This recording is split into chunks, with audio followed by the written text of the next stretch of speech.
என்னதான் இருந்தாலும் தன்னை தூக்கி விட்ட ஒரு பர்சனை என்னைக்குமே விட்டு கொடுக்காம பேசணும். ஆனா அவங்க கிட்டயே காட்டக்கூடாத சில விஷயத்த காட்டி அசிங்கப்பட்டிருக்காங்க நயன்தாரா அவர்களும் அவருடைய கணவரான விக்னேஷ் அவர்களும். சோ அத பத்தி தான் நம்ம இப்போ தெளிவா பார்க்க போறோம். நம்ம எல்லாருக்குமே தெரியும் நயன்தாரா அப்படின்னா முன்ன வர விஷயம் சர்ச்சைக்குரியதுதான். அவங்க லைஃப்ல ஏத்த இறக்கம் அப்படிங்கிறது ரொம்ப காமனாவே இருந்துட்டு இருந்துச்சு.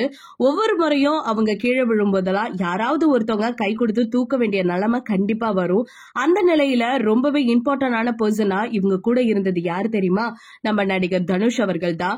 யாரடி நீ மோகினி படத்துக்கு பிறகு இவங்களுக்கு நல்ல ஒரு பேரும் கிடைச்சிச்சு. 2 பேருக்குள்ள நல்ல நட்பு இருந்துச்சு. அதுக்கப்புறம் நயன்தாரா பிரபுதேவா இவங்க 2 பேரும் லவ் பண்ணி பிரேக்கப் ஆன விஷயம் எல்லாம் வெளியில தெரிய ஆரம்பிச்சோன்னே இவங்களுக்கான படங்கள் பெருசா எதுவுமே கிடைக்கல.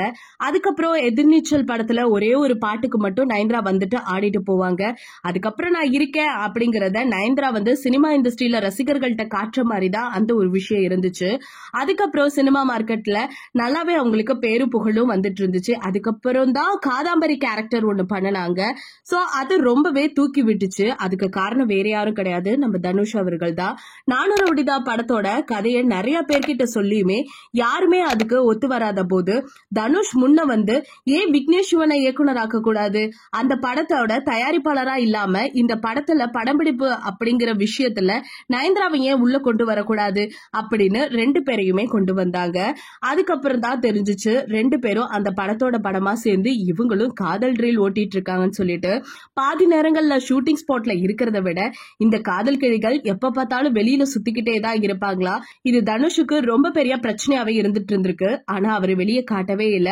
படமும் ஒரு தரியா முடிஞ்சு ரிலீஸும் ஆகி ஒரு நல்ல சக்சஸ் அப்படிங்கிற ஒரு இடத்துக்குமே போயிடுச்சு. அதே சமயத்துல தனுஷோட இன்னொரு படத்துக்குமே நல்ல ஒரு வெற்றி கிடைச்சிச்சு. வேற எதுவும் இல்ல, காக்கா முட்டை.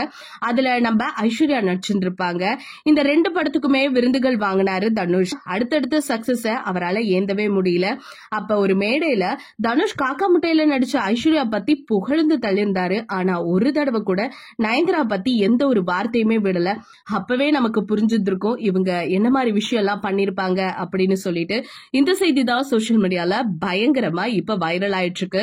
அத பத்தி நீங்க என்ன நினைக்கிறீங்க அப்படிங்கறத மறக்காம நம்ம கமெண்ட் செக்ஷன்ல ஷேர் பண்ணிக்கோங்க.